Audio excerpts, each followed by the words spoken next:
Good morning students. Last lesson में हमने demand, price elasticity of demand topic के बारे में डिस्कस किया था। आज हम नया टॉपिक स्टार्ट कर रहे हैं, सप्लाई, कंसेप्ट ऑफ सप्लाई। अभी तक हमने पढ़ा था प्राइस और डिमांड में क्या रिलेशन होता है।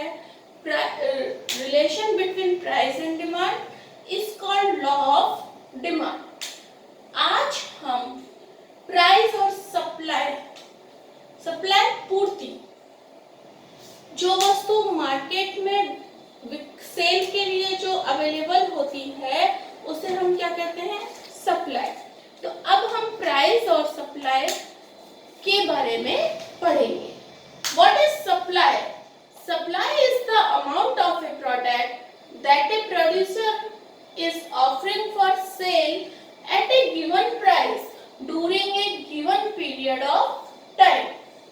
सप्लाई क्या है? सप्लाई गुड्स की, कमोडिटी की वह मात्रा है, वो क्वांटिटी है जिसे एक सेलर एक गिवन पीरियड और गिवन टाइम में, एक निश्चित समय में, एक निश्चित प्राइस पर मार्केट में बेचने के लिए तैयार होता है, उसे हम सप्लाई कहते हैं। या जिसे उपभोक्ता खरीदने के लिए तैयार होता है उसे हम क्या कहते हैं, सप्लाई कहते हैं। सप्लाई के लिए प्रोफेसर थॉमस ने भी इसकी डेफिनेशन दी है। प्रोफेसर थॉमस क्या कहते हैं, the supply of good is the quantity that is offered for sale at different price in the market at A given time. Means वस्तुओं की पूर्ति वह मात्रा है जो बाजार में किसी निश्चित समय में विभिन्न कीमतों पर विक्रय के लिए प्रस्तुत की जाती है। मीन्स जो गुड्स मार्केट में गिवन प्राइस पर और गिवन टाइम में सेल के लिए अवेलेबल होता है उसे हम क्या कहते हैं, सप्लाई कहते हैं। नेक्स्ट टॉपिक आता है हमारा स्टॉक और सप्लाई। स्टॉक और सप्लाई में क्या डिफरेंस है? स्टॉक क्या होता है और सप्लाई क्या होता है? स्टॉक मीन्स वह वस्तु जो एक प्रोड्यूसर के पास अवेलेबल है उसे हम क्या कहते हैं, स्टॉक। स्टॉक में से जो वस्तु, जो उस स्टॉक का कुछ पार्ट जिसे प्रोड्यूसर सेल करने के लिए रेडी है उसे हम क्या कहते हैं, सप्लाई। फॉर एग्जांपल के लिए किसी प्रोड्यूसर के पास 100 टन गेहूं है, तो जो 100 टन है ये क्या हो गया, उसके पास वीट का स्टॉक हो गया। इस 100 टन में से वह 20 टन वीट्स है, वो सेल के लिए रेडी है। तो ये 20 टन क्या हो गया, हमारा सप्लाई हो गया। 20 टन सप्लाई हो गया, लेकिन उसने 20 टन सेल कर दिया तो उसके पास स्टॉक कितना रह जाता है, 80 टन का ही स्टॉक रह जाता है। तो स्टॉक एंड सप्लाई क्या होगा इसका meaning? Stock is the quantity of that item which is available with the sellers in the market at a particular time, when supply is the quantity that the seller is willing to sell at a fixed price in a given time.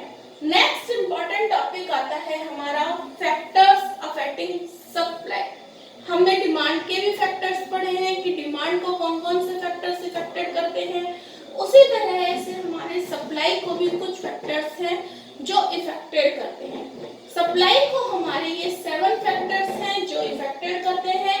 Number 1, market price of commodity, prices of factors input, changes in technology.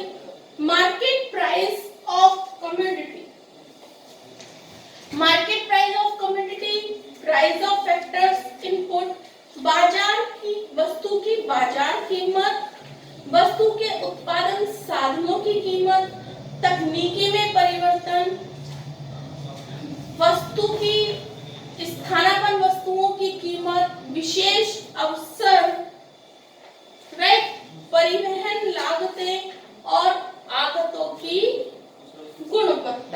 जो भी product होते हैं उनकी quality. तो हम one by one topic के बारे में डिस्कस करेंगे। Number 1, market price of commodity. वस्तु की बाजार कीमत किस तरह से जो सप्लाई है उसे इफेक्टेड करती है। बाजार कीमत में क्या होता है, जब भी किसी वस्तु की कीमत बढ़ती है, किसी वस्तु की कीमत बढ़ती है तो जो प्रोड्यूसर होता है उस वस्तु की सप्लाई अधिक करता है। मींस वस्तु की प्राइस है हमारी इंक्रीज हो जाती है तो वो प्रोड्यूसर क्या करता है, उसकी सप्लाई भी इंक्रीज कर देता है। क्यों कर देता है, क्योंकि मैक्सिमम प्राइस पर वह मैक्सिमम प्रॉफिट गेन करता है। क्यों करता है प्रोड्यूसर, क्योंकि मैक्सिमम प्राइस पर वो मैक्सिमम प्रॉफिट गेन करता है। तो क्या हो गया, अगर प्राइस किसी भी वस्तु की अगर प्राइस इंक्रीज होती है तो उसकी सप्लाई भी इंक्रीज हो जाती है, क्योंकि मैक्सिमम प्राइस होती है। जब भी किसी वस्तु की प्राइस इंक्रीज हो जाती है तो क्या होता है, जो प्रोड्यूसर होता है उसका प्रॉफिट भी मैक्सिमम हो जाता है। तो प्रोड्यूसर क्या करता है, उसकी जो सप्लाई है उसको भी इंक्रीज कर देता है। और अगर किसी भी कमोडिटी की प्राइस डिक्रीज हो जाती है तो उसकी वह सप्लाई भी डिक्रीज करता है, क्योंकि जब डिक्रीज प्राइस पर उसको जो प्रॉफिट होता है, उसका जो प्रॉफिट रेशो है वो भी कम हो जाता है। तो इस तरह से जो प्राइस और सप्लाई दोनों होती है, इन दोनों में कैसा रिलेशन शो हो रहा है, पॉजिटिव रिलेशन शो हो रहा है। तो किसी भी कमोडिटी की प्राइस और सप्लाई दोनों में पॉजिटिव रिलेशन होता है। किसी भी वस्तु की प्राइस इंक्रीज होती है तो जो प्रोड्यूसर होता है वो उसकी सप्लाई भी इंक्रीज कर देता है। रीजन, उसको